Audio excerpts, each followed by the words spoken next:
just waiting on the notification. Okay, perfect. And we are live. I want to thank everyone for tuning in to a very special edition of Off the Record on the People's Podcast this afternoon. This is a very special interview to me. For those who know, man, I've always admired Brother Marquis and his work, his family, but especially him individually. To see him just grow constantly in everything that he does, it's like you keep winning, bro, no matter what. So first of all, assalamu alaikum. Salam. Thank you, bro. Yes, sir. Love you more, sir. The thing that I want to talk about, of course, me and my family, you've done so much, but the first thing we want to talk about is the music, you know, and the performing. You know, how did you and your brothers, you know, form the group? So from early in my life, my father used to be in performance and stuff like that. So he used to push us to do that kind of stuff, you know, whoop us and sing the whole Jackson's kind of thing or whatever. And then yeah, just who wants to sing when you crying? Like, it's like you can't hit me with a belt and then tell me to sing a sweet note. Like, it just don't work like that. But you know, later on when I started getting into music industry, me and my younger brother Rasan, also known as the artist known as Rain, we jumped into groups or whatever, and we started doing a bunch of school tours. We went on like Jenny Jones show. I mean, we was really touring. We got signed to Epic, Arista. So I started doing a lot in the industry, just doing that kind of stuff or whatever. And then we moved on and formed the first anew that we did, which was with I got Solo, Justin, Eric Bellinger, who has a good career right now. So, you know, and pretty much we just continued to go on that stuff until eventually I just couldn't do it anymore with just a bunch of people anymore. Groups are very hard. So I went to school to do audio engineering, and this was when we just wasn't doing music or nothing no more. And then I wanted to form a group where it was just my brothers, you know what I mean? And Mark, he didn't do it. He rebuked it all kind of like. So every time we you know, went through doing shows and all that stuff, Mark never did. So I grabbed my little brother Mark. I just told him, man, you look good and I trust you. You know what I mean? Like, you got the look. You'll work well with us, with me and Rasan. I think we could do a trio, you know? And so I put him, he started off as a DJ. I put him in DJ school. You know what I mean? Like, just learn, you know, just to get him on the stage in case if he got scared or anything, he could always just start acting like he turned some tables and stuff like that, you know? And then eventually Mark, he just yearned to do more, you know? So then I started just giving him more choreography. And then from there, we started to form anew, and that just became like the unit. But I ended up, you know, working all of that, but every aspect of it, you know, engineering, directing, producing, you know, so you end up just doing everything. And I found myself doing so much behind the camera, also in front of the camera. It's just so hard doing both at the same time. So I just ended up pulling on every aspect of the music industry, and it's been fun. It's funny because it's an industry I hate, though. I don't like it. I don't like the people in it. I don't like. There's nothing I really like about it. Not like nowhere I really want to be. It's no one I want to hang with. I really don't. You know what I'm saying? So I get invited to stuff, and it'd be a drag to me, to be honest. Yes, I don't. You know. Okay, excellent. Do you have any of the footage of you and your brothers when y'all were younger performing and stuff like that? Oh yeah. I gotta find it, but like school tours. I'm talking like thousands of kids, stuff like crazy stuff. I mean, man, I mean, we really, and you're talking about younger stuff, right? Yeah. Oh yeah. There's and then I gotta even. It's funny. One of my old members, he just hit me because he got the old music you asked about. He just hit me saying, "Oh, I got all that because I don't have nothing like from all that kind of stuff, or whatever." So there's and then one of my old managers, Jackie Dorsey. She was such a good training for me, whatever. But I know she has everything like archived, just so much stuff. So I could get that kind of stuff or whatever. Just really good stuff, you know, fun stuff. Okay, good. And please let me know when you get it. I'm actually about to do a podcast with some of the people who I was in the singing group before, and nice. we were in a boy band and a gangster cool boy band. You know what I'm saying? But pretty Ricky Muhammad. but I'm gonna say the same stuff. I'm waiting for him to. He got the videos and all that stuff, and I was like, bro, you got to let me get it, and you know, you got to go back to his mom's house and you know, dig through it all. But it's crazy that me and you know what I'm saying? Yeah, it's all good, Mark. It's all good. You should form a group, me and you. Absolutely. Okay, my next question is, the DI, being a DI. You know, so people to this day will reference 2011 FOI. You know, LA MTS, y'all coming through and killing it.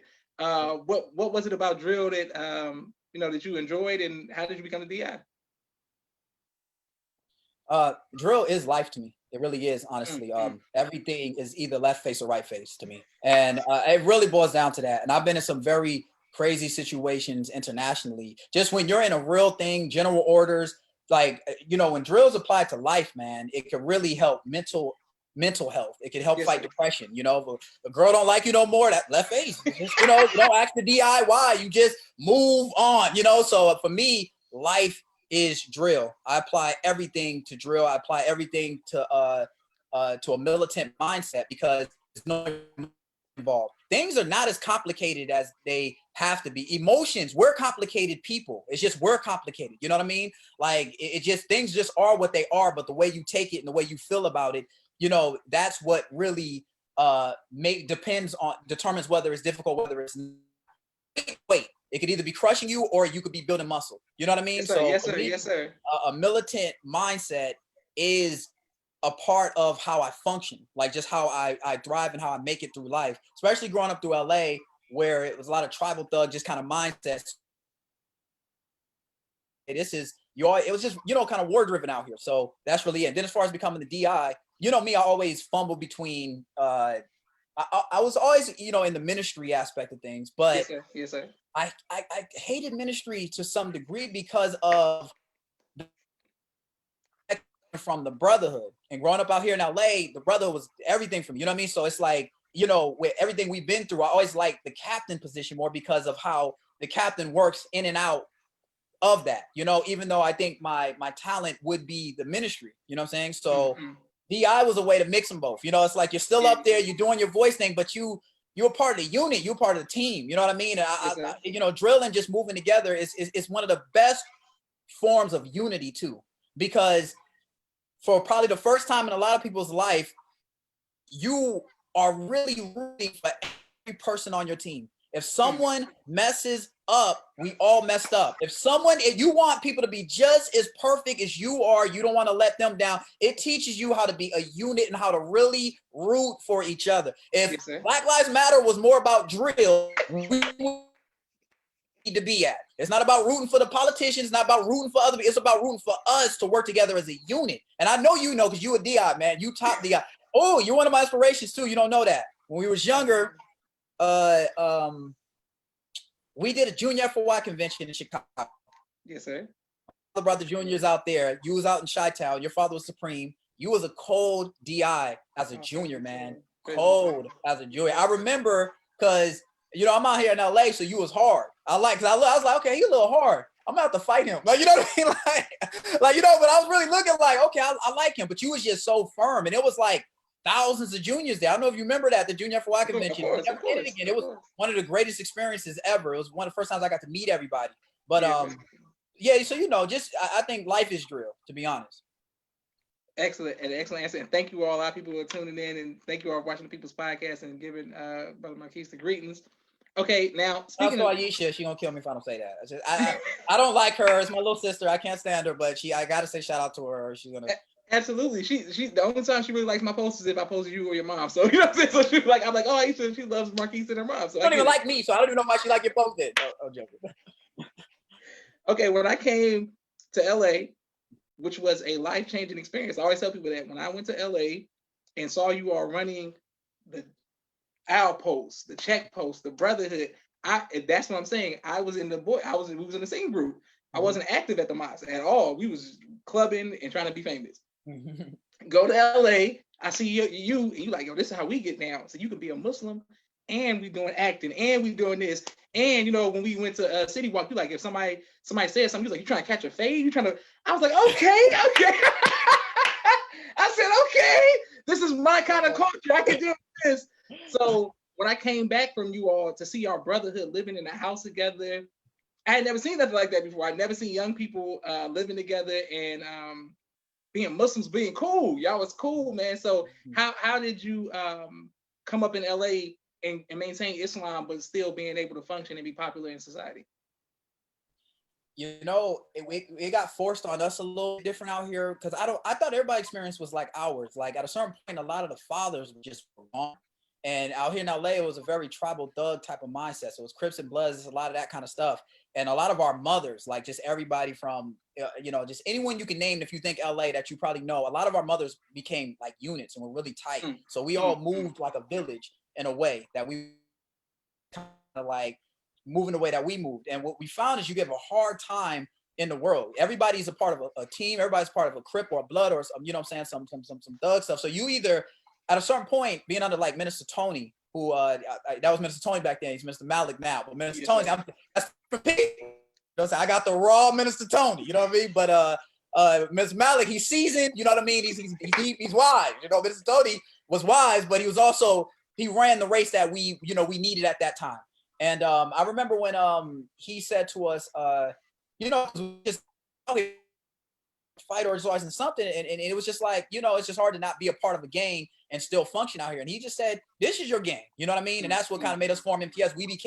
We took it too far sometimes, you know, like we did. That's why we catch a fade at City. It was just, before you know it, we banging on people with it. You know, it's like, don't tag the MTS on the, you know, so you got to refine it, you know what I mean? But by the time we had got to you, that was us where we had grew to a point where we was making a certain type of effort to create unity with other people in other cities. And the reason why was because a lot of us grew up separate. So we grew up with, you guys were almost like a rival gang. You know what I'm saying? Another city, like we didn't see everybody like one nation, you know what I'm saying? Like at all.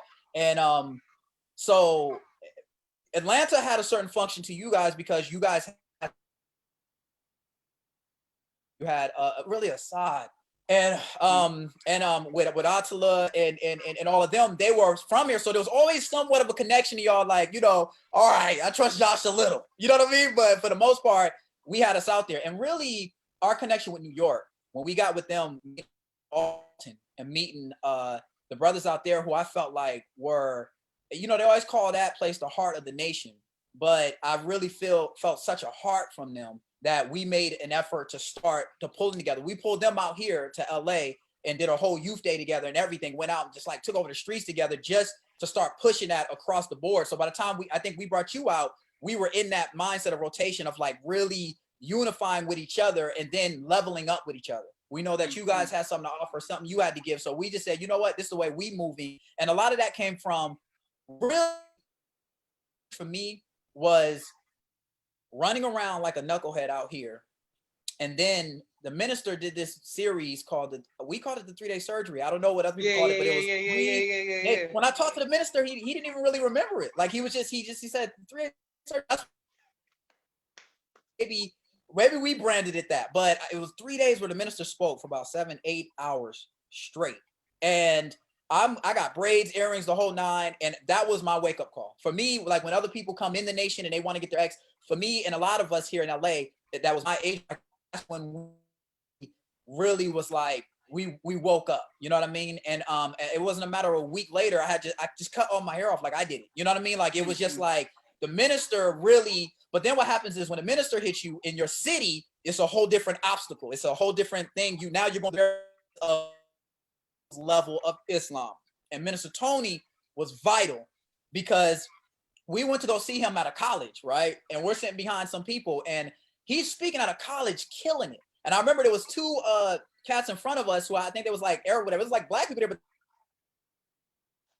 question like about Malcolm or something like that, trying to like hit us with one of them stingers, like trying to thrash us. Yeah. So I remember looking at him because back then I didn't move off of wisdom. I moved off of, you know, more just being a soldier. So I remember we looked and it was just like, all right, we're going to beat his ass when we leave. You know what I mean? And that's just what I was thinking, just because of his old stupid question. You know what I mean? So Minister Tony just answered it. I mean, and I remember that day, that was the defining day that I was like, okay, you know, there's something to this for real. You know what I mean? And Minister Tony, he's wise because back then, before anybody was running with youth, before anybody was doing it, Minister Tony, I remember he met with us there. And I was still braided and everything. Like, you know, it's like, we about to go back and smoke something. You know what I'm saying? So, and I remember he looked and said, I want y'all to run with me. And he gave us a job.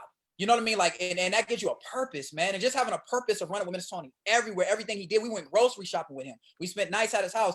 That helped, like, give us a purpose. Like, just being at the mall, just holding posts, man. So from there, with us, like, losing our mosque and just everything, we're starting to get developed through Compton. We're getting developed through Long Beach. So we got Camp Shaheed. We have a plethora of just individuals of different levels of training constantly coming at us, we started to become like really machines of all these different mentors and people who are investing into us. And ultimately it started make us to run a race like differently. And then we was in a perfect place to do it, because in LA, you're gonna get tried. In a real, if you don't have it together in a unified effort, it can cost you so much, and cost you your life, and cost you everything. And we were forced to have to be better, and we were put in the kind of circumstance with the right type of mentors: Captain Halim, Captain Shahid, Minister Robert out in Compton, Minister Jason out in Long Beach, Captain Richard out there.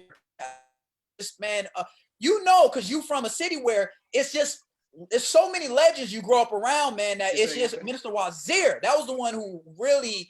You know, he was there when the mosque was attacked by the police back in them days, where you know that set Malcolm in a whole. Like, so you run up under these pioneers, you know, and you run a hard line, and that's really what it was. So when you come, by then it was almost like for what the kind of mindset we had and thinking you was like a Crip and we was a Blood, it was time to now go just as hard the other way. And our objective, Josh is coming out here. For us, that's a dignitary. For us, that brother means everything to us. So you pick him up at the airport, 3 cars deep, take care of everything for him. Show him that this is what it's about, that we love him and that we got him, and that you come out here, you don't ask for nothing. You know what I mean? And that's really, to me, that's the functioning mindset that really is going to do it for us all. That's a pandemic mindset. In these times, that's how you're going to survive if we moving like that. Just to, you know, answer that. Excellent. And at that, absolutely, because when I was in Chicago, my dad was going. He went before. He flew before me, and we was in Chicago. He went to LA first, but I was coming that day. I was coming to do security for him, and he was like, "You go play with them, like you know what I'm saying? Like I don't need no security. All the youth is going here and there." And I was like, "Damn, man, I ain't never seen nothing like this." Man, praise so shout out to y'all, the way y'all unity. How do you all function as adults trying to keep it together now? You know what I'm saying? Like trying to like with your husbands, wives, and I mean all of that, and still keep the brotherhood tight. A great question. So, all right. So when you see things like now for us, our projects are kind of like we always create something. Me, the school, the MUI with Jalila, you know, Fahim, these are all people we grew up with. We create projects that are a reflection of kind of what we on. If you look at NFA is my best friends. You know what I mean? It's right down the street. Who, you know, we always shot stuff, did videos, did this, did that. You know, and that's Mike Amir. So it's literally like it's about taking what because now when you're older, you can't just be kicking it. You can't just be playing video games. So how do we turn our units into something productive for our families, something productive for the community, something productive for the nation? NFA, there's a whole video game set. Everybody playing video game. You're doing stuff, but everyone's still shooting. You're still doing this. It's fun for everybody. You know what I mean? Who's doing that? And for me, that's what Anu was always for me. That's what any project I do with me and my wife is. It's all the same thing. My life is engulfed. My life is a reflection of the love of the brotherhood, of the sisterhood, of it. Just everyone that I love, I surround myself with it. I don't have to work with other people. I don't go to some other job where I'm meeting people. Everyone I deal with, I like and I love. You know what I mean? And so that's really how we do it. And then other than that, we stay in contact as best as we can. You know, everybody is still friends in many ways, but there will be times where I'm not into like being around all the time with a bunch of people all the time. I just don't, it's not where what I feel like, you know what I'm saying? To be honest with a lot of things or whatever. So I see Mark all the time. I see certain people all the time. But everyone's still just always connected. And that's just really what it is. You deal with one person, they done dealt with the other person, and you're just checking up all the time. And then every once in a while, I call my customer, I got to hit Fahim. Fahim's one of the cats moving around. And I start off with, we ain't talk, Fahim. You don't like me or something? What you doing? Like we saw just like that. Keep the youth, your youthful mindset, no matter what, because these are not my friends no more. This is my family. You know what I mean? Like it's not my friends. And sometimes you don't see your family all the time. You don't this, not the other, but this is my family. I've known them more than I got brothers and sisters that my father been with these people like more than my family in Boston, more than anybody. These have been the people that have shaped me, that I've been with, that have saved my life, that I've saved their life, that everything that we've been through. So, you know, and then we're all marrying each other and stuff. So it actually is a family event. So it's just, we're a village, man. That's just how we move. Praise be to Allah. And thank you all for the comments. And speaking of marrying each other, how do you go I was talking to a sister the other day, and she was like, "That sister, you know her, y'all grew up together, and how come you don't like her? Like, I'm interested." And I was like, "Oh, because you know, when we grew up, they were told that's like our cousin. You know what I'm saying? Like a fake, like, you know, Mosh type. You know what I'm saying? Like we stay away from her. She's like family. How did you all get past like the we're cousins or we're families in order to marry each other?" Fell in love with my cousin. Damn, my cousin looks good. No, I'm joking. So, you know, but no, I'm joking. But that's a very complicated thing. The reason why, okay, Captain gave me some bad advice, which was really good advice, but which was bad advice at the same time. Sometimes when you're growing up in a trash can, man, you get with the yin with the yang all at the same time. But the captain who was in Atlanta, who came from LA, I remember when we was younger and he got at us and he saw that a lot of us was running around kind of being weird, this, that, the other. I remember he grabbed us and he just, in the most, you know, strong, just turned up kind of measure, he was just talking to us. He was just like, "Let me make something clear to y'all. You tried playing with some of these sisters in here." And he just gave us some of that stuff. And he had a daughter in there. So he's just like, "I'm going to kick your ass." You know, it was just one of those kind of things. Yeah. And I remember when something he left me with, where he just said, he was just saying, "You want to play around and you want to do some stupid stuff." He said, "You go out there and find something dead and you leave it dead." And I remember it was bad advice, good advice at the same time. No, because that helped me a lot. It's a big part that I feel like is really painful for the nation. It hurts us sometimes, especially the brotherhood, depending on how we deal with sisters. And the complicated part is you don't want to hurt nobody. You don't want to go out and treat girls of the world bad. You don't want to do anything. And you don't want to hurt anyone. But there's a difference between going out to, you got a drug habit and you're going out to do drugs with people who do drugs, or trying to do drugs in a rehab center. You get what I'm saying? So in a nation, holding that line of respect for our sisters, it literally is what's going to determine whether we make it or not. Like it really is. I never, like, not even on the weird stuff. So if you remember me with my sisters, I always pushed a hard line with the brotherhood, particularly brotherhood, because that's where the enemy come in. It don't be out there because we already, you already kind of got like whatever you got you got your guard up. But so the complicated part about that is you start dealing with people out there. The sisters feel the rejection of you like them and you don't like, you get what I'm saying? So what ends up happening, you in the mindset, I'm trying to protect y'all. So any girlfriend I brought, the sisterhood destroyed them. Like just quick, like they're cutting them down. And then it just became this thing where it's just like, so it becomes on your maturity at a certain point in the maturity of your mindset when you start deciding to level up in your life. Really, when you tap into a certain frequency of thinking, you really start to comprehend that in this frequency of thought, what else can you really deal with? Like when you really think about it, there's only a certain type of people that think the way that we think, that's trying to move the way that we move. We're a niche market. You get what I'm saying? That has an effect on a very broad market. When you think there could be thousands and thousands and thousands. There could be millions of people lined up as soldiers, but the front line is the front line, and that's what this place represents. So at a certain point, what really helped me, and I'm gonna say from a personal experience, me was structure. I have been in a world where I had girlfriends and stuff. So realizing that a girlfriend honestly is like a marriage without no protection. Like literally where there's no structure, there's no nothing. So y'all can decide, she can decide not to like you. This not even know what was this for. Like it's so complicated in just the relationship world that by the time I got to the courtship manual, people think the messenger is stone cold. That's what I was looking for because my heart was already stone cold. So I already was just like, I don't understand people who just put their heart on the table without no conditions, without no nothing. Like y'all just, I just wasn't for that no more in my life. It wasn't about being good or bad. So the idea that in courtship, it's like, okay, this person is it's like court. You go there and you ask a person question, you just not need to, you don't try to change it. You get their report. I never understood anymore why men, when they're about to court a woman, why they go and bring them flowers when they're coming up. So you don't bring flowers to court. It's just like, you know, for me, I like the protection of not giving everything. You know what I'm saying? With the process helped me.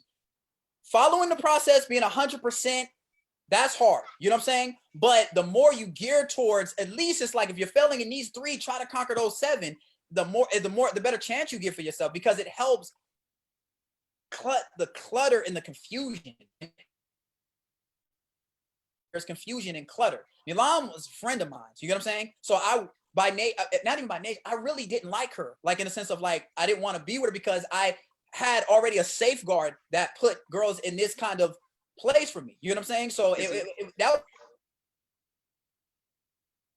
she used to call me, she used to say I was the Katy Perry song. We'd be like, you're hot and you're cold, you're yes and you know. Because on Monday, I started to like her, and on Tuesday, I just wanted to be alone. Like, you know, it was very hard. So the idea of courtship, of saying, okay, here's a bridge. I don't owe you nothing. You don't owe me nothing. Here's not nothing. But let's start on this without you having to give your whole self and me having to give my whole self. Because after everything I have been through just in the world, I don't play games. I don't understand people get their heart broken, then they run around and keep throwing their heart to people.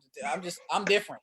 It's like I don't like this. So by the time I was with Nilam, it helped me be the right kind of person for her, because I already just had the mindset where I already knew I don't worship nobody. I revolve around Allah, which to a certain extent is revolving around yourself. If there's 2 ways you can revolve around yourself. There's either you're doing it with the God part of you or with the ego lost part of you. You know what I'm saying? So, but when it all boils down to it, all you have is yourself. So you have to be comfortable and be fine with yourself. And once I learned how to be, then it didn't make me have to like be chasing nobody. It just was just like, it is what it is. And I'm not weird at the threat of anything happening, because all I got is me. You know what I mean? And I just want to offer the best part of myself. So I don't know if I answered your question, but when it boils down to it, the process, it helped me a lot. I wasn't sure about I wasn't sure about marriage all the way through engagement. You know what I'm saying? It just, every step brought me a step closer to where I'm like, it's starting to make sense. I don't get that 100th step. But once I started taking the qualifying steps towards this, taking the 5th step, then the 10th step makes more sense. Then the 20th step makes I get it. Like, I get where we're going. But when I started courting Elam, I was the farthest thing from marriage in my mind, because I couldn't trust putting my heart on the table and giving myself to anybody. That's just not what I understood. And the friendship made it even more confusing. But it helped me because it to not hurt someone who's my friend. You know what I mean? Like, you treat your friend a certain kind of way. You treat a girl you're trying to get with a different kind of way. But when they're mixed in, you know, when there's someone you're trying to get with and they're really your friend, then see, if you don't like someone no more, you treat them like you don't like them. But if you don't like someone no more, they're your friend. You know what I'm saying? So it makes you got to deal delicate with people. And that was big for me. And the end of this, whether we work or not, this is my friend. You know what I mean? And that's big for me. I don't know if I answered it. I don't remember what the question was. I keep looking at that juvenile.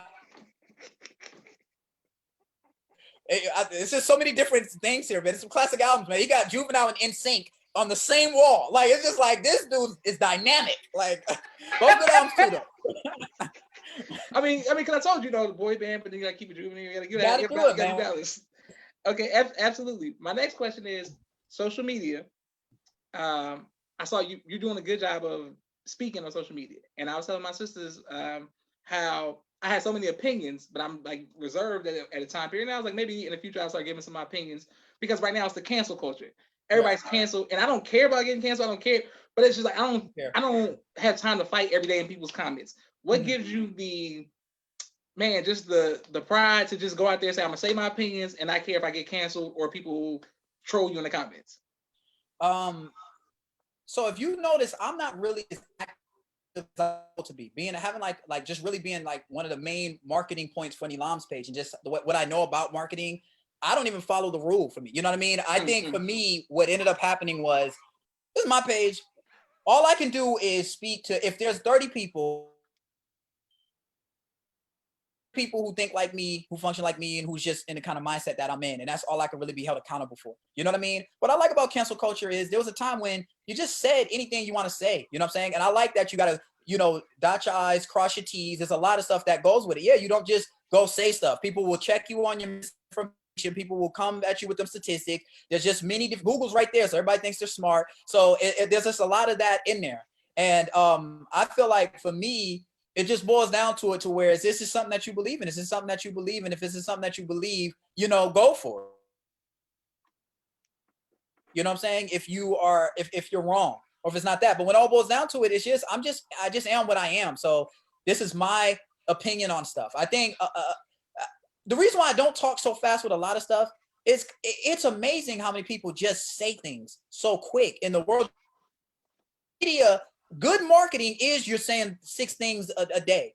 And that's why people get so many things right and wrong, because it doesn't matter. Content is king. And I don't really care about content as much as I just care about my perspective and the perspective of what I believe in. You know what I'm saying? What's been taught to me, what I've observed. And so that's what I'm saying. For what I do, I go against what marketing tells you to do, because I stick to what I feel is just the truth. You see, the minister, he had his time when he was talking all the time. Then he got times where it's just like, in this period, I'm gonna come out this many times and say this many things, because like he said with politics and all that, he was just, it's a wise thing to watch a little bit more and to sit there and pull back. So, but when it's time to go, the first thing to start with is, before you put it out, do I believe what I believe?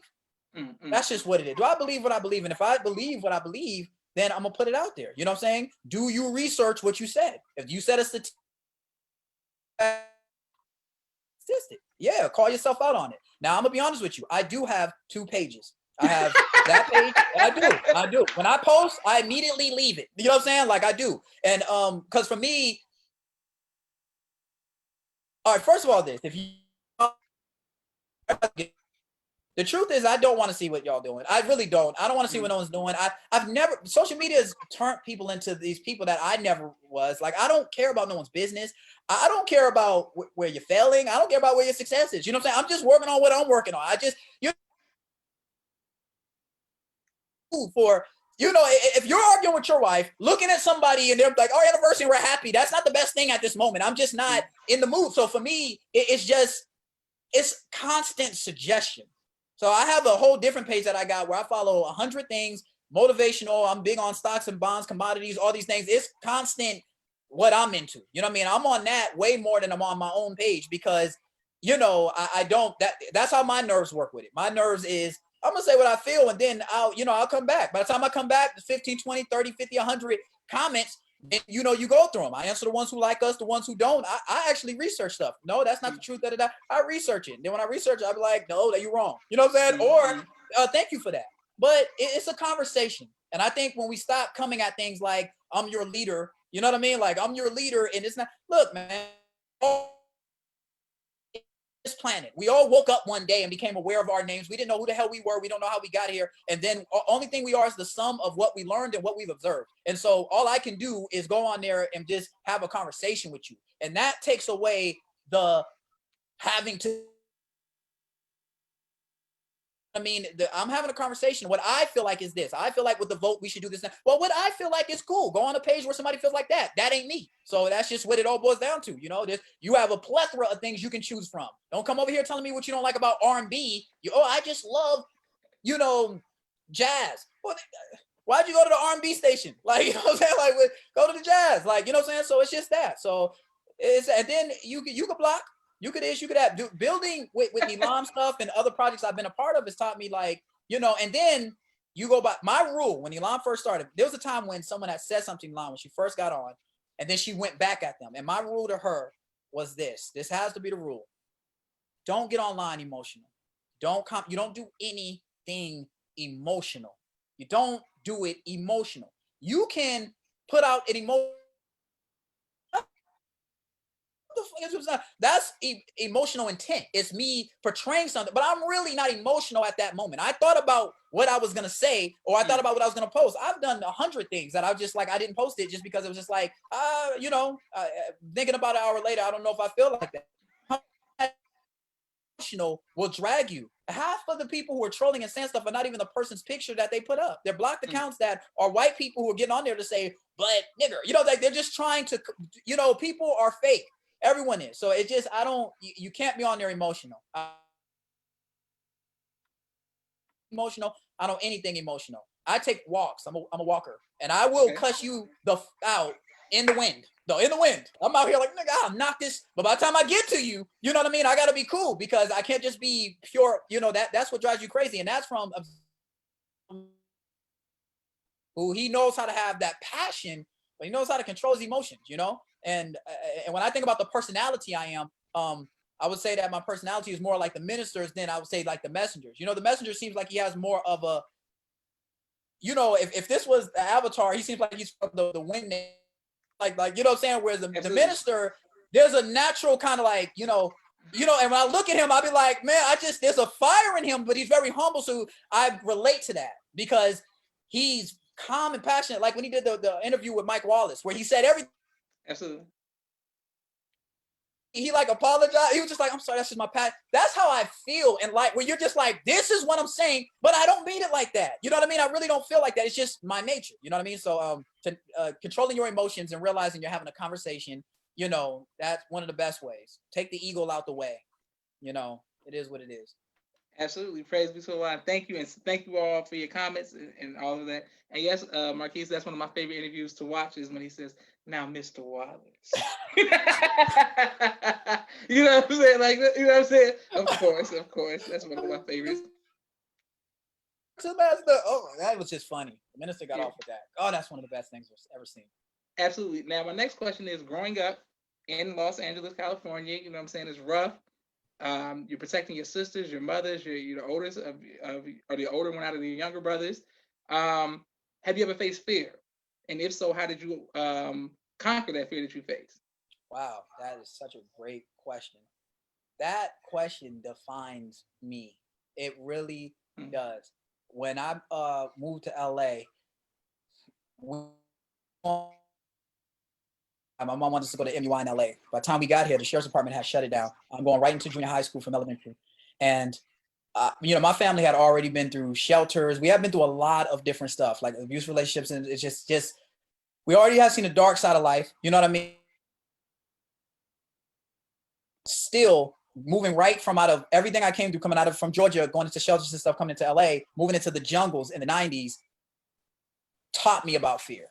You know what I mean? The first time I saw fear was when I saw my dad hit my mom. You know what I mean? So that was like the first time I just knew life and this kind of stuff. And that was in the earlier things when he was trying to get it together in his world. But later on, when I came to LA, man, it was nothing like someone just running up on you. And it's just much, and it's just like, nigga, where the fuck you from? Friend, you just like, where am I from?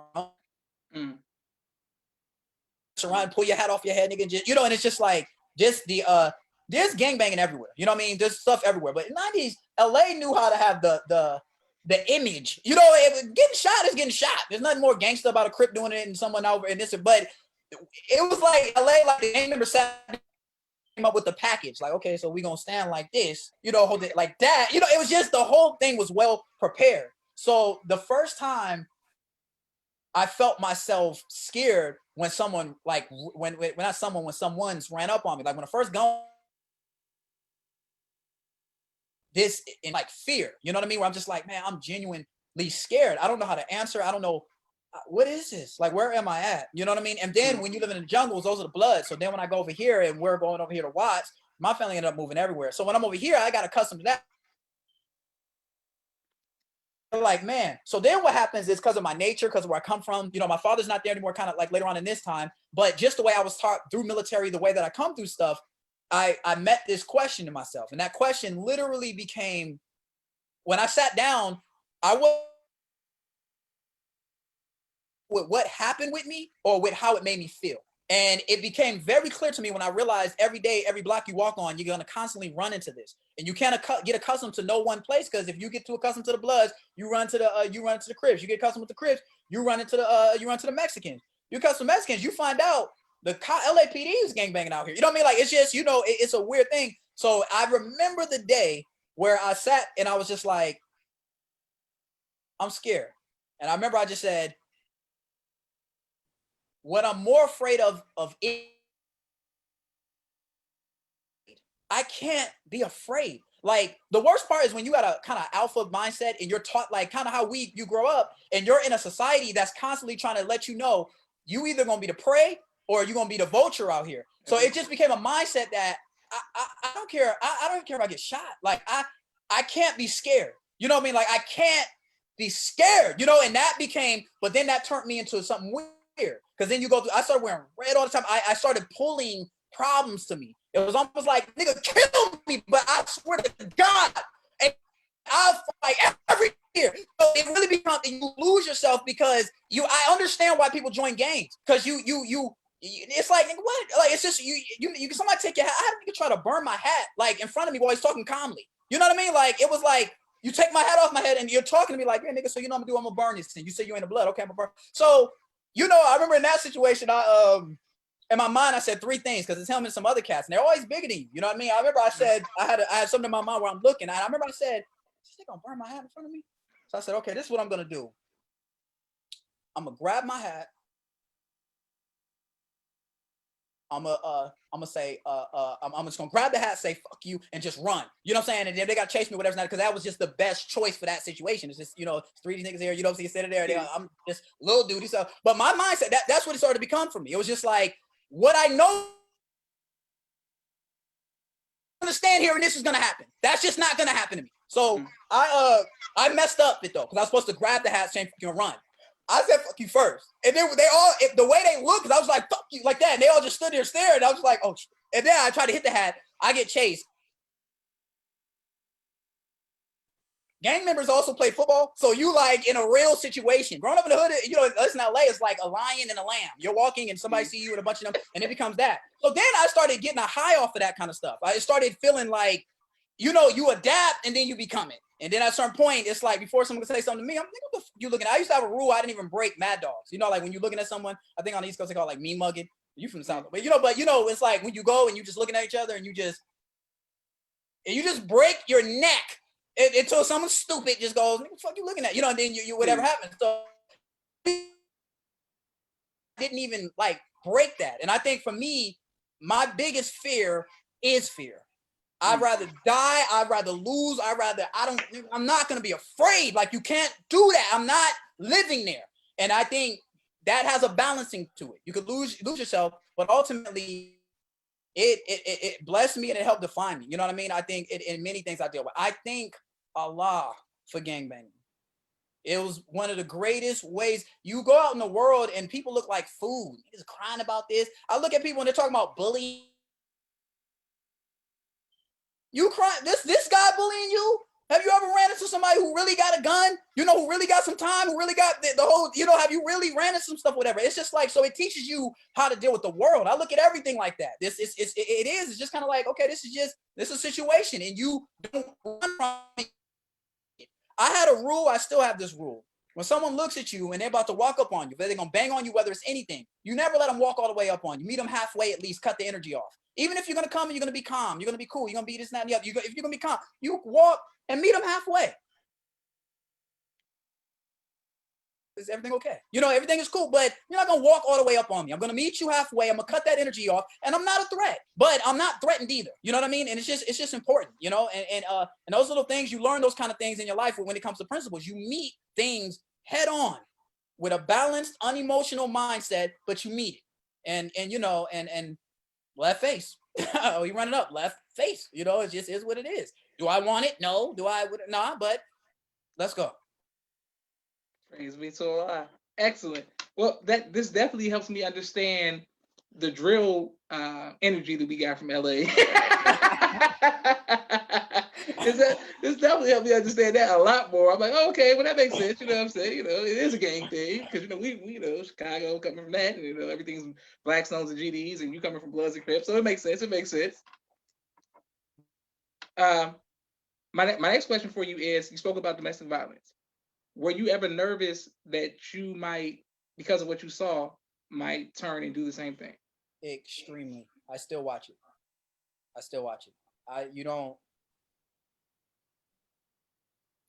Man, I'm watching my best friends. We all have been running from becoming our fathers. And every time I see it activate, even if it's in our 30s, even if it's in our 20s, even if it's in that, we're not in our 40s and nothing yet, but when by the 40s, 50s, you don't know when it activates. You don't know what happens. That was a big part of even my selection in choosing an actual wife. For me, temperament mattered, anything. To me, the law is for security is not controlling a situation, but preventing it. You still always find yourself in a situation where you have to control it, but the more prevention methods that you do, to prevent the worst parts of to control the worst parts of myself that I don't know could be me or not being me. I work on prevention. I work on kicking around. I work on this. I work on anything because it's extremely important because of what I've saw. You know what I mean? And then I remember when I lived in Georgia, the hell out of this girl.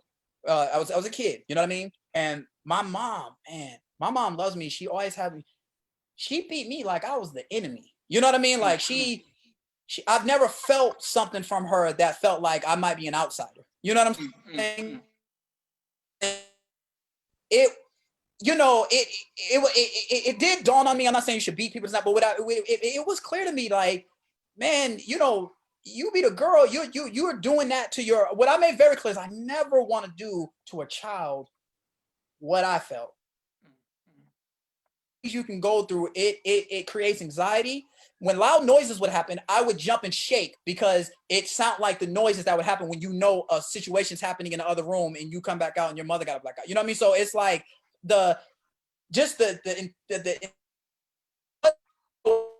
when the people you depend on the most are living in this level of conflict, it grows you up a lot. Like it starts to pull away your innocence. And for me, it became something very important to watch, you know what I'm saying? Just within myself. But I hate when people talk as if you conquered or if you made it. I'm still here. You know what I'm saying? We're in a pandemic. Who knows what type of circumstances will bring the worst out of you? I've never hit my wife. I never have. It's never even come remotely close. It's big. And I work hard at even trying to make it clear. Like if it was just too much where I'm even too abrasive, it's like, look, we got to talk. Like I got to know I can't live in I don't live like that. You know what I'm saying? I don't want to live in a type of environment that is always pulling at the worst. Because then when we all find out what the worst is, then you either jail, you're dead, or you just have you've done that. And I'm an outgoing person. I'm straightforward. I could be very silly. I could be very smart. I could be very mad. And being very mad is a drug. You know what I mean? Just like depression is, you know what I'm saying? I almost feel like anger should have its own thing, like how depression does. You know what I'm saying? Like where it is an illness. You know what I'm saying? Because people at a sake of time, they kill people. You lose your mind. You know what I'm saying? And it's just balancing to always. I went through a phase in my life after so much that I almost was. I don't want to say a punk, but my biggest thing was avoidance. After going through a life of really mad dogging cats all the time, I worked very hard to lower my gaze, to just not even, because it was hard to not even look at something. So you're just kind of like, like, how do you even like, it's just certain things people take things wrong. So it's just, I went through a time in my life where I just really avoided beef at all costs. It was almost like, man, you could slap me and I'm just going to try to find the positive part in this. Don't want to be that. You know what I mean? And then in this part where I feel so balanced, where it's just like, life is great when you're balancing out. So I say that has always been something that's on my mind. It's on my mind today. I have a daughter, you know what I mean? And I have a son, you know what I'm saying? And the effect can hit them both. We can't imagine. We don't know what villain he'll become. We don't know anything. I got with a woman who my wife has never called me a bitch. You know what I mean? She ain't never hit me. It's just very clear. And just early on, I made it very clear. Don't hit me. Don't run up on me. Don't nothing. Just don't. You know what I mean? It's all good, but it's just, I'm not into that. So it is the conversation. It's going into the conversation of a deal breaker. I can't constantly position myself into trying to bring out the worst of myself. And when I say going into that conversation, that conversation deals with therapy. That conversation is with going into Quran. It goes into intense stuff. But what I am saying is that I will be gone before I'm tapping into, come to find out, I'm an idiot. You know what I mean? Yeah. That's not on her. That's on me. You know what I'm saying? That's not on anyone. That's on me. But it's something I take seriously. You know what I'm saying? So I'm going to constantly bring it out. I know I'm going long on that one, but it is a long one. No. Take your time, bro. It's not okay. You know what I mean? Like, that. You know what I mean? It's not. It takes away your security. None's more powerful than a man in your life. They're powerful, and when at times when they can,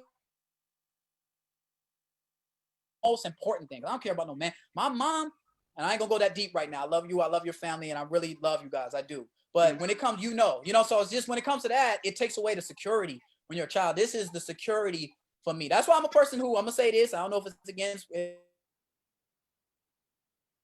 same parent than two people that drive each other crazy. You know what I mean? Like, I don't believe in that. If you guys fighting and doing stuff, then you probably need to be in a conversation about it, because there's no one stable there for the child. Someone has to be stable. When I was, because the whole environment felt unstable at that time. That's very early. The development of my parents. My mom has always been solid, but it was just, I got mad at her. You know, it's like she say something like, you know, my dad said something, she say something back. I'm mad at her because I don't want you to get hit. You know what I mean? So it's just, so it's just and let me say this, and I'm gonna say this straight up. My father is one of the most brilliant, powerful, strongest individuals I have ever, everything that I am in his absence, when he was there. No, I know I'm just saying it sounds like I'm paying a homage, but this man is the one who really changed the course of my family and everything. I talked to him to this day. We didn't talk for 10, 15 years, and it wasn't just because of that. It's just becoming a black man and learning stuff. I found myself sitting down in corners, man, you know, where I'm really just like, just think, you know, and just really crying, thinking like, damn, man, I the brilliance and everything. I get why he was this way. I get this was that, because he really was trying to tune me to think the way I think now, because he wanted me to fight the worst part of myself, which he battles so hard. And when you become a parent, you're battling that with new people who just think like, oh, you're bigger, you're something, but you're battling it with new people. You know, in Georgia, my dad would have me hold his hands behind his back saying, I'm not touching her. You know, that was him trying to say, look, and he showed us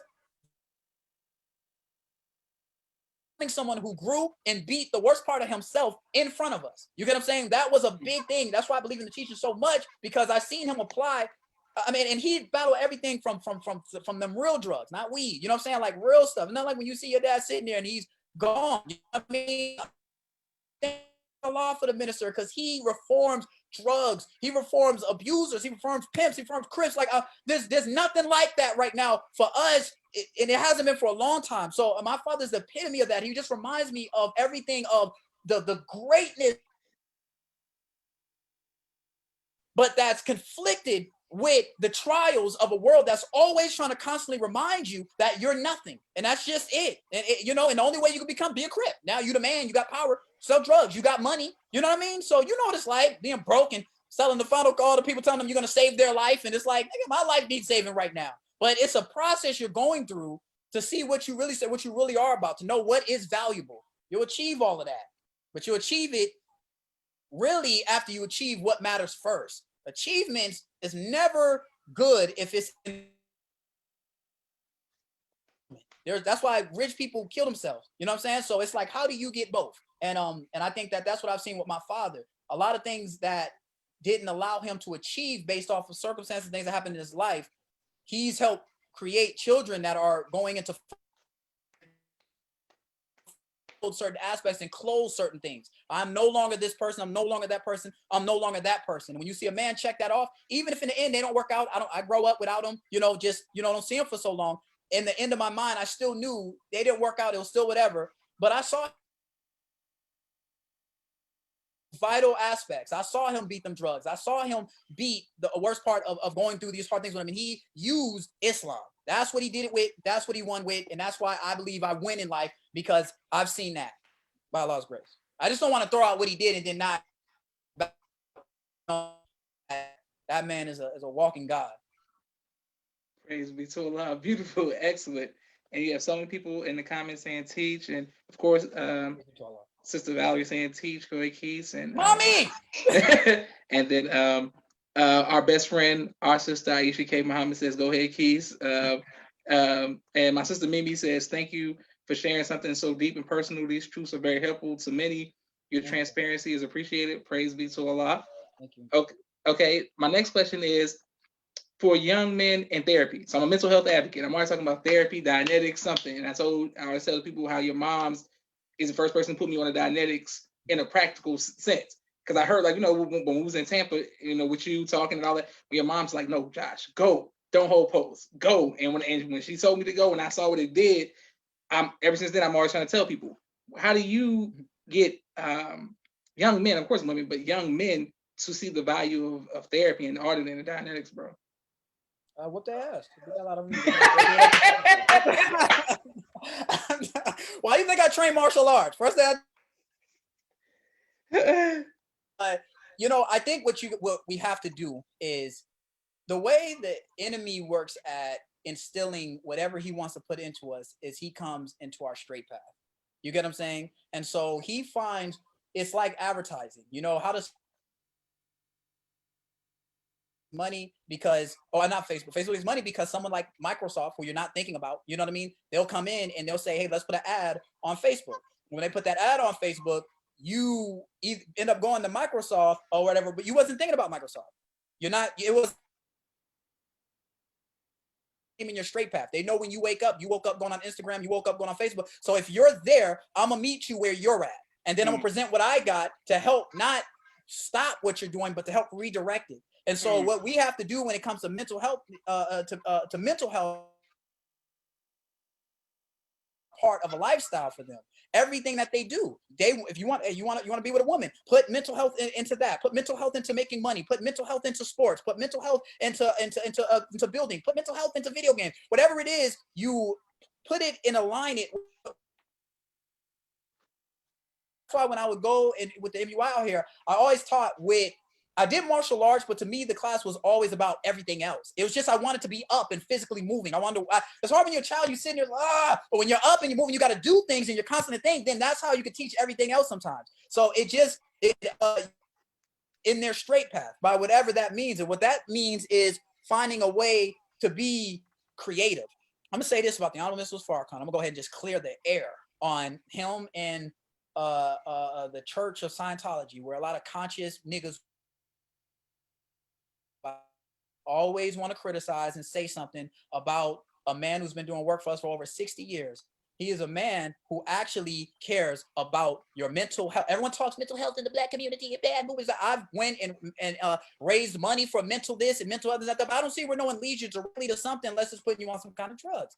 The Honorable Mr. Farrakhan literally goes and he finds whatever alternative measure, whatever he can find for every aspect for us as a people. He breaks it all down and he finds it. Sometimes he goes and finds this part from someone that white people feel like, oh, I don't condone that. I don't this, not the other. See, we don't care about what white person is fighting white person. Oh, Scientologist is bad with the Christian is bad with that. What can you do for us? What can we get for us? We go to Harvard. If we said we was going to learn where a lot of that school is built off of slavery and all this kind of crap, all these different things that's built off of stuff, and you forgive it because mainstream white people tell you to. Ain't nobody becoming them. Donald Mrs. Farrakhan found an alternative measure of therapy. What is Dianetics and Oddity? Therapy. Like, it's asking you a bunch of questions about your pain.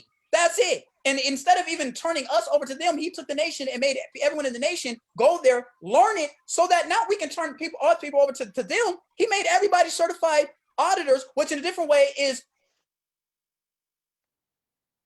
now if you go to any mosque, any place, while you're getting any teachings, learning about your wealth, learning about anything, you have a therapist who's going to sit here and just talk to you about your pain, not prescribe a drug, not anything, but just ask you what happened in your life. What did it smell like? What did you hear? That's really what it is. And so propaganda machines of white folks fighting white folks in so many different areas, Black people, we always pull on fighting who white people are fighting. If you don't like Russians, we don't like Russians. If you don't like North Korea, we don't like I ain't never been to Russia. I ain't never been to North Korea. All I know about them is what you tell me about them. You hurt me. You do things to me. That's what Ali was telling them when it came to the Vietnam War. Absolutely. So my mom, she became attracted to it because my mom has been through so much pain in her life. But even without it, my mom has always used the teachings. People don't realize when it comes to like trying to get your children to do something, you think teaching them all this now. Sometimes it's just associating a good spirit with something. If you associate a bad spirit with the Quran, they won't like the Quran. So you have to do this and it's just like, well, I don't like the way it feels. So that's all I know. Is attracted to things that helps people feel better. And that's why she works to really do that, because she's always made it by relying on being happy. It's really gratitude, but it's hard to be grateful when All you can think about is the person who molested you. All you can think about is the person who knocked you out. All you think about is the this and the that. It's just pain, pain, pain. And when you're really building, like the minister, not these other people who ain't leaders, not the, when you really have people and someone calls you and they tell you that their son is dead, they don't want to hear about pushing a final call, nothing like that. You have to, how do we get in you right now? So when I see people who are relieved from death, man, if anything I've been to is funerals. One with Minister Tony was a hard thing because every week we just went to another funeral. After so long, all the brothers in there looked alike. Everything was the same. It was just, it's just become so, it's just like, man, the mental health of our people. And what, we're going to limit ourselves because white folks are fighting white folks? We go wherever the hell we want. If there's some alternative measure that is in Russia, we're going to get it. Because when it boils down to it, there ain't nothing that no. Everything you got came from us. We had it, but everything's been buried, sealed away, or anything. Everything white people get, they go and explore the world. They go to Asia, they go to Mexico, they go to Africa, and then they know how to market. They brand it. They call it an engram. They call it a this. They come up with all of these things, and they brand it. But they're only studying indigenous people and studying us in knowledge that we've already had. So we go and we pull knowledge from anywhere that we can get it to so that we can tap into the potential of ourselves. Because a lot of times you can't just get it from us because we're under this illusion. We're all stuck. A lot of that is due to pain. A lot of that is due to improper health. You think it's a coincidence that Min Farrakhan made 1 mil a law, like a law in the nation, not too long before the pandemic hits? And now people are getting hit with the pandemic and that are dying with complications of their own health. A lot of them are dealing with stuff they already have. Minister always has been there for us in everything, not theoretically, not religiously, on every aspect and bullet point you can think of, he's done it. So it's just like, conscious niggas, shut up. Oh yeah, I was with him until he went over there. Slaves turn, shut up. Who you saving? How many alcoholics can you say that they're now been sober for over 20 years? Huh? I grew up in a mosque where Crips and Bloods, enemies who kill each other, are literally hanging out with each other every day, working together to reform the streets. Kill the soldier in them. It's one thing when you become a good guy, it's, oh, I'm really good. It's like, okay, yeah, but you weak. We don't get rid of the warrior in you. Minister helps brings out the best in you. He gets rid of the toxic part, but still keeps you masculine, still keeps you a man, still keeps you strong. So to me, it's like, yeah, my mom goes hard and she pushes that Dianetics because shit. Have you ever held your daughter in your hand while she's dead? My mom has. Have you ever had your husband in the hospital for weeks at a time because he's in a coma and you don't know if he's gonna be gone? My mama has. You ever been beat up by a man, hit in the face and have to go while you're pregnant or anything? My mama has. Have you ever had to go get your children out of jail? Had to go hear your son on the phone because they're literally in juvie right now, and then the phone drops because everything starts going lockdown and niggas is fighting? My mama has.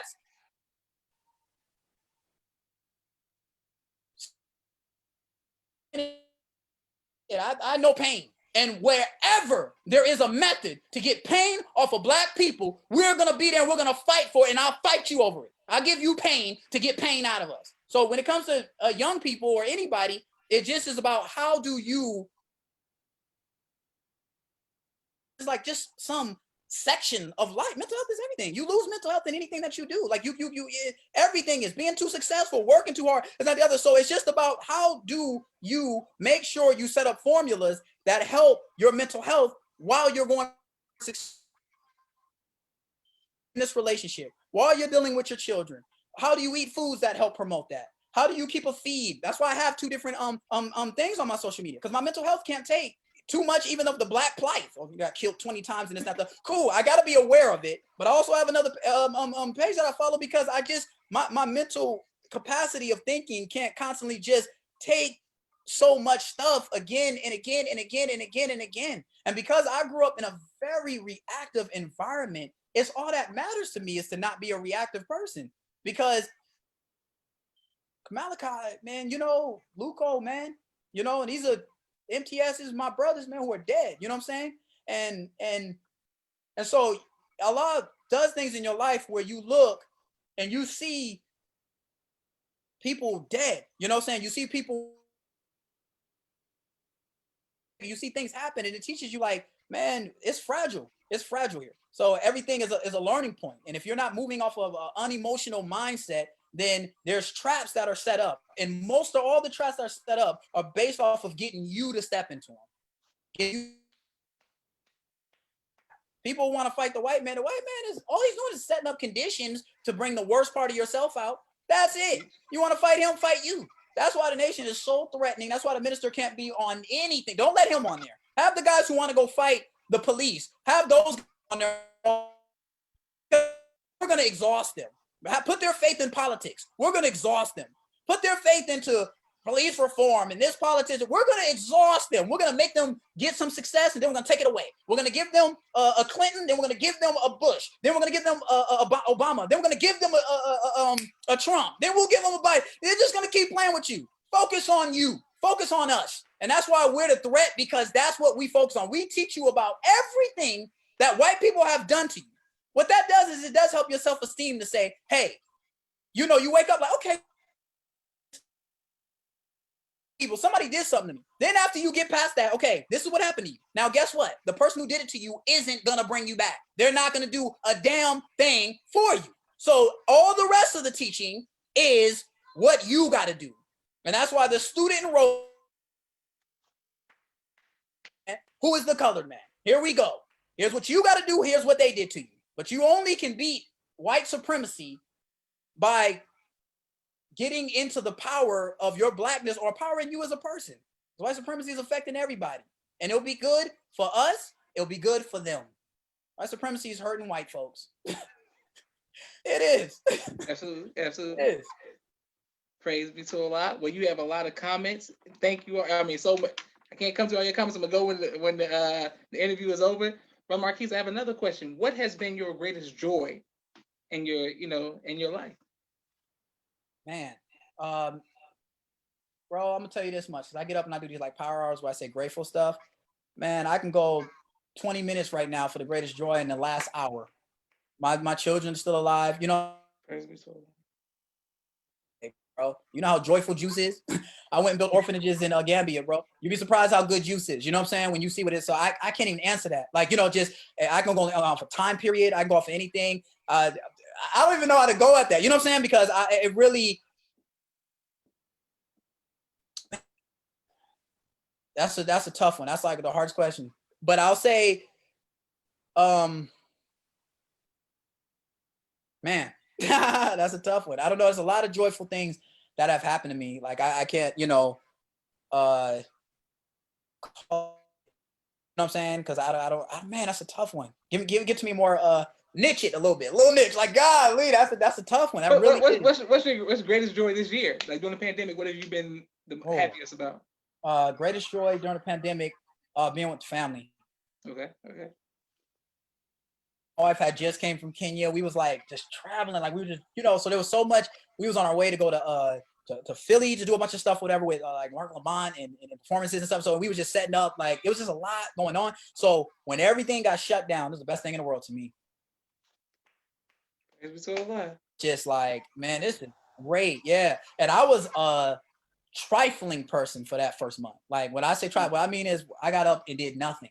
It was the best. I never Netflix and binge watched. Me and my family sat down. We wore pajamas all day. It was the greatest thing I ever did. Like, it was just so great. You know what I mean? And so really just being with our family. And then we had another family living with us from her sister, and just their family with just, us, holding it down for them. So it was just a lot. So they had just left, like, they were still at our house when we went out to Africa. We went to Savior's Day, and then we went to Africa from Savior's Day. So then by the time we come back, they're all gone, and they were beautiful. They're the best. But then it was just like we got home and everything just stopped, and then it was just us here, And it was just like, so everybody was just, the whole family was just sitting there, just like, man, And I'm a weird dude. I started going and painting, cleaning this and just started doing so much, and then it got my mind in the right capacity to start going back. And then brands started calling back, and we started getting into that stuff. So then inching back into that, started making more money, started making more things, have more structure. Like this has been an extremely successful of a year, in my opinion. You know what I'm saying? The hardest part has been watching the pain of so many other people and what's happening with that, and just seeing your people and so much stuff that's going on. It's been a trial to everybody around me. It's just things that keeps happening, and that's been a very painful situation. But to be honest, man, this has been a great year, especially just being able to be with just all the family being together. And I'm a family guy. That's why I always, if you know me, I structure all my stuff with families. Those are my brothers who I'm going on a tour with when I'm performing. This is my wife that I'm over here managing, marketing, everything I'm doing. My children, contracts that coming for them, they get paid to wear stuff and do stuff and not the other. So I mixed in family with stuff because I like to put a lot of my mind into achieving and a lot of my mind into my family. And when it's together, it's just, man, it's just always just moving like that. You know, it has complicated. It really is the best. You know what I'm saying? So but being able to not care about business at all and just being family. Because I also did learn there's a difference. You think quality time is, you know, I remember when my wife once was like, we did this meeting with each other where it's like an expectations list where it's just like, well, this is what I come up with, like a contract, you know, it's just like, okay, well, I can do that. That one gonna be hard for me. You know, you gotta give me a lot, you know, to figure that one out. You know what I'm saying? Yeah, okay, cool. But this one is gonna be easier. So we kind of come up with these new contracts, like we update it, you know, monthly. You're doing really good bi-weekly, you know, stuff like that. And one of them was just like, let's go to the movies, this, that, the other. And it made me mad. I was really like, what the hell you want from me? Like, I'm with you all the damn time. Like, we always doing stuff. Like, we do everything. But I have started to mix up our business relationship with, you know, just going to the movies. You know what I'm saying? So it was just like, oh, you know, man. But what? You know how many wives want their husband to take this picture and do this and help? And this, how engulfed I am with so much stuff. Like, I really am happy. And so you get offended, you know? But then when I sat and I'm in this meeting with her, you know, and you just quiet, it's just like, damn, man. And then that's my nature is I go on my mind. I got these talking things I do, man. And it's just talking. It's just like, Keys, okay, listen. You know, I think about the Quran where it's like, it might be something that you know, it's good for you, but you know, I'm terrible at quoting. But I remember this, you know, I'm terrible, but it really, I feel it, you know? So it's like, but it be the truth. And then when I sit and I think that, and it made me think, okay, be very clear on the difference between your business relationship, your romantic relationship, just being friends. Like there's pockets that it all falls in, and just keep working each one of them, you know? So, but and having time, being us together, being able to done wonders for us as a family. It's very helpful. It's very beneficial. I love it. So that's been the thing I enjoy the most. Praise be to Allah. Thank you all for your comments. I got 2 more questions for you. But before we go, I want to make sure I get my 60-second sponsorship announcement for all of the sponsors of the People's Podcast. I thank you all so much. Cash App, the People's Podcast. Hold on, here we go. Every time. Here we go. And thank you again, Brother Marquis, for your transparency and your honesty.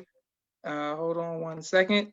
And thank your family for their sacrifice as well, because we can't forget the sacrifice. My brother Rashad, Street Premier Media Production, 4K camera and a drone. They're working on television and film, and they're doing a lot of great stuff as we speak, working on editing. My sister Miriam's children's book, ABC I Love Me coloring book, and children's book, both of which are on Amazon. Thank you very much. My sister Naima, Stay On Point Dance Academy, LLC. She teaches ballet virtually to young girls all across the country. Supreme Men's and Boys Urban Wear out of St. Louis, Missouri. Thank you very much for your sponsorship. If you need some clothes to be dripping, reach out to them. Todd X McGraw, Supreme Team Insurance Group. Thank you very much, Brother Todd X McGraw. Himself, if you need some insurance. Brother Chantel, thank you. Like, it's me. It's like, it's me, bro. Thank you. Brother Chantel X. He hires truck drivers, and he's the X in Express. They specialize in refrigeration. Brother Jabbar Muhammad, Client First Construction, painting, carpentry, flooring, and plumbing in the Chicago area and the Memphis, Tennessee area as well. Reach out to him if you need any of that. Sister Landra L. Muhammad, Navy Beans More Than Bean Pies. Thank you very much, ma'am. Dr. Henry M. Carter, King Henry's Turkey Legs, right here in Atlanta, Georgia. Thank you very much, Dr. Carter. Brother Rashad Muhammad in Chicago, COVID-19 disinfecting cleaning services. If you need anything clean in the Chicago area, reach out to him. My father's book, A Soldier in the Movement of Christ, AbdulSharif.com.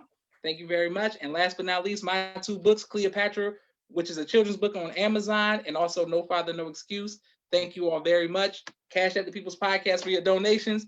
Okay, so Marquis, what you've been around the Most High Messiah Farrakhan since you were a child or have met him, and what has been your fondest memory of being with the minister?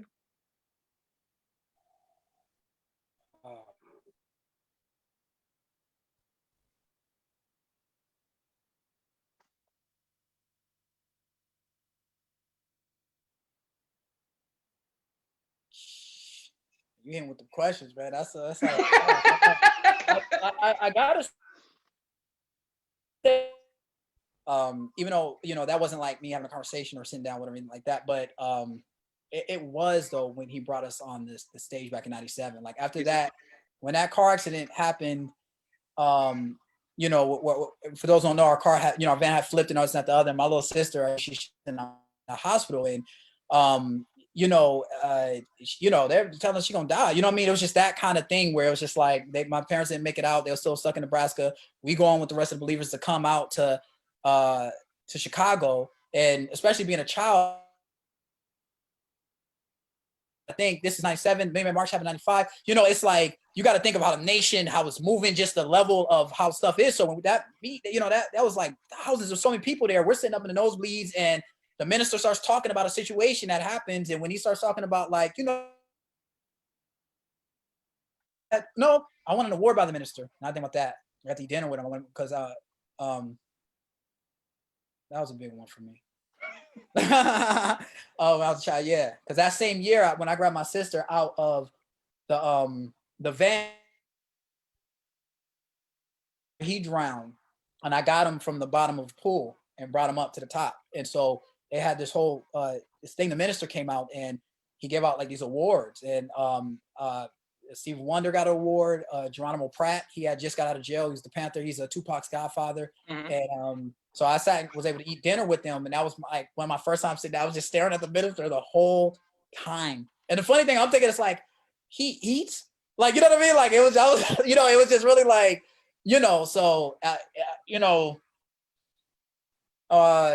so I would say like, getting that was just big for me, because just as a child, you're going through that. When he pulled us up on the stage and just blessed us on the stage and showed so much love to my family and everything, you know what I mean? That was just a tough time, you know what I'm saying? Just in our life. '97 was no joke, and then so much stuff after that, but the minister was. And then I want to think about sitting at the farm with him, and he his advice and the things he was giving. One thing that just sticks to me, because the minister talks like in parables, you know what I'm saying? So it's like some things you take what you're getting, right? And you got what you got. That's what you leave with. Then you go and you do something, and it's like experiences become a key that unlock different things. So the minister is like every other few months something comes back, and I'm like, he said that, you know what I mean? And it's just like because I was there for something else. I was there, like, when you're looking for something, it's like you're thinking about certain things. And I'm big on trying to just, what I do is I ask the minister things I already know sometimes, just to see where I'm at. I think one of the problems with people in the nation sometimes is on the minister, you know what I mean? And it's like, you're gonna really be in a panic mode when he leaves, you know what I'm saying? Because you're not used to going out and doing something, like, it's like you're not really doing anything. So I've always worked in the world. Everything I've done has always been everywhere, and it makes the experiences and things that he say mean more. You know what I mean? Like I've been in situations where I'm sometimes international is a weird thing, because you're like, woo, this feels a little life and death, right? You know what I mean? It's like the wrong move is the wrong move. There's no coming back. You know what I mean? So things hit you different when you're out there moving and working. You learn how you can't have a coach that's training you and you don't fight. If you don't fight, there's no training like that. There just nothing is. So when I would always meet with the minister, sometimes my mind was a little too narrow, because I'm talking to him, trying to just see, because I'm like doing a test, it's just like I'm asking certain questions and I'm going back saying, okay, I got that one wrong. Okay, I got that one. And I like to test in real time. It's the best test is when you're in life. Not people be going to the minister like, so in the Quran, what it says is like, shut, you're that deep, like, you know what I mean? Like, what is gonna apply to your life that's gonna happen, that's gonna make you save someone or save yourself? Where we go, let's win, you know what I mean? Like, so on other planets, you broke talking to the minister about other planets? Or can we try to figure out something practical to question what you're talking about? So one thing that he has said though, that was like, I be yelling, like I'm just yelling. I know you're like, you see, I take walks to really just be like, stay chill. You know what I'm saying? Like, because it's just it's just your nature. The minister has said, he was talking to me and my brothers, and he was just like, and he found out, like, I guess he thought he was like 16, you know what I'm saying? So I guess when he was talking to us, I was like already like 26, 27 or something like that. And he was just like, when he saw it, I saw his eyes get big, like, and he was looking. So then I remember he just started talking about youth, right? You see me? And then he started talking about sinning. And then he was correlating the two, but he was talking about youth in this way. Now, because me, I'm always just young, you know what I'm saying? Like, I always just the right thing. I stay trained. I stay this. I mean this. So I watch people and they keep getting old, and I just be like, I don't know what you're doing, but it's just I stay in a different frequency of thing. So when he was saying it, it didn't really, the whole time he's saying it, it was like nice, you know what I mean? But then it was like as I'm going through life and I'm seeing certain things, and I really get what he was getting at, and he was just correlating between sinning and youth. And I learned really in life, you could say anything you want about what you think is an asset until your health starts to fall. There's no level of money that there's nothing, right? But then you learn with health, there's health, and then there's youth. Like there's just optimum, like this place where you could do a lot of drugs and then come back, rehabilitate, and be healthy. But through a lot of what you did, you might have pulled the youth out of your, so you're healthy again, but the youth, there's a certain thing that, and so he was really explaining things, trying to look, he was looking as if like, I don't think you understand the asset you have. Like, I don't think you see you have, it's gold. And he really was just talking on it and going in and digging on deep. And it was like, you asked other questions. I know you're on something, but I'm talking about this. You know what I mean? And it was just funny because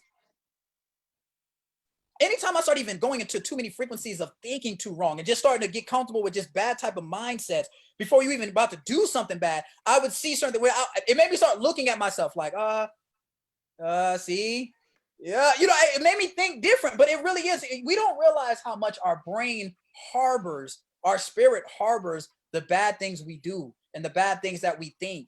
And so it's like, yeah, you could recover from it. But when you work on keeping it from you, there's a difference between someone who just gets hit all the time and someone like a Mayweather who,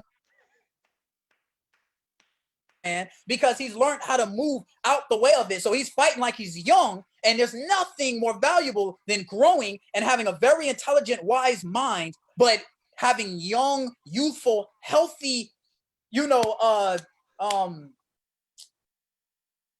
tools to be able to work with. You know what I'm saying? There's just nothing like it, because then people come in. So, and I think the minister, the more the things I kind of let breeze past me and sitting down talking to him are starting to things that are starting to come alive, like a lot. You know what I mean? Like the minister is just a lot.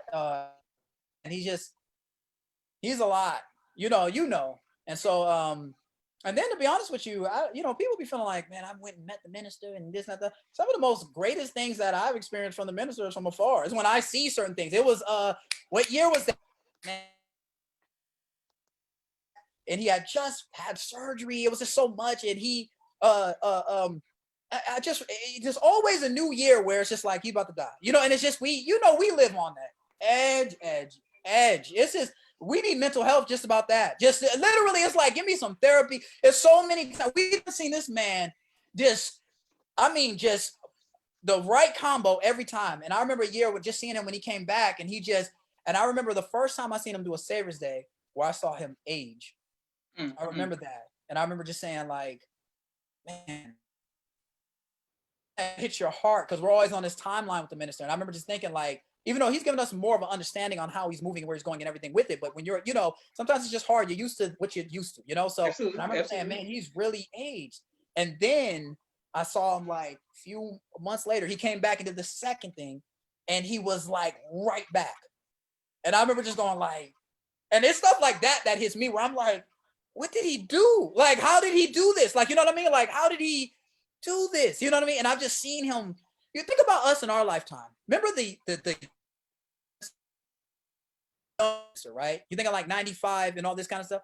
The minister was already 60 and stuff. Yeah, like for us, like think about us. The minister, what we see as the so-called, you get what I'm saying? So the minister is a person who's always he just keeps resetting, you know? And it was almost like saying to me, like he was looking saying, I'm giving you like one of them secrets. You know what I'm saying? Like I'm trying to let you know this is a big one. And it makes me think about the Closing the Gap when he had him, when it's the picture of him old and he has the young child inside playing with the with the ball or something like that. And I remember I just be thinking about stuff like, so you know, I think I talk a lot, man. But I really, that's a hard question. That's like asking me what am I most grateful for. But I gotta say, going up on that stage, because that was the first time I came in contact with the man, and it was when he was doing his. It's kind of weird when you're like, it's like being in the ring while Ali's beating them. You know, it's like, so just being on that stage and the minister, and I just was just like, oh my gosh, this is crazy, you know? So I think a lot of honorable mentions was Farrakhan. Excellent. Okay. Well, I want so many comments. Thank you all very much. But Marquis, I don't want to, it's been like an hour and 30 minutes. And there's so many questions I didn't get a chance to ask you. So would you give me, no putting you on the spot or nothing, but would you give me the honor of bringing you back sometime in the future for a part 2? He said, let me put you on the spot, but I'm in business. I do. I put you on the spot, but while you can't say no. No, because I'm saying I want to talk about Michael Jackson. I want to talk about celebrities, your favorite, all this. But man, I'm trying to respect, you know, I respect his time as well. So you know what I'm saying. But so we got to do part 2. You know, I cut it out everything for you, but I will say this. Answer, which is I'm not gonna answer your call though. I'm joking. You know me, man. Yeah. Josh, you got me, bro. It is what it is, man. So you know, it's nothing, man. It's a pandemic time, and man, I just love your podcast. I like talking with you, man. You know, me and you, we was in the car, man, for hours, just like talking it up, man. Just like, man, what's good? So you know, we all part of this one unit, man. So it's nothing, bro. You know, I'm here, man.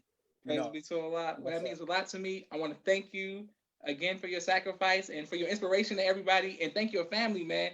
We love. I don't know Sister Nilam and your children. I don't know them like, you know, like as close as we are, but your mother, of course, and your sisters and your brothers, man. I mean, that's just family. Please give them all the greetings. Man, tell Rasan, man, we miss him. God damn, like I mean, tell Rasan we miss him. Like man, I definitely. If Rasan love you, I always tell you that, but he does. He really. I love him too, man. You know what I'm saying? I'm like, damn, do a drive-by or something. I told you, I always tell him like, I'm a DI too, man. Like, how you gonna put Josh over me, man? How you gonna do that? But you know, Rasan's an artist, so you know you know what I'm saying. So you know, I'm just saying he wore my brother's shirt when y'all was in Japan or something. And I was like, this man, who does that? Like, you know what I'm saying? Who wears like a politically oppressed hoodie when y'all was like overseas? I was like, that's the coolest thing in the world. Yo, man, that's my boy, man. I love that dude. I need some more music, man. That guy. Yeah, well, so once again, he like Rasan, you know, he be, you know, in his zone. If he did, come back one day, he just inspired Kendrick. Yeah, he come with something. I love you, Marquis. Thank you very much. Please, people, please like, share, subscribe, and put it on YouTube. And we come back. Get ready. Stay tuned for part 2. Yes, sir. Let's do it. See how I did that? I love it. We on, man. I love it. One thing I respect is good marketing, good business, man. Yes, sir. Yes, sir. Dude, I'm here, dude. Praise be to Allah. All right, something like it, bro. Love the podcast, bro. I love you, fam. Like Islam. Thank you.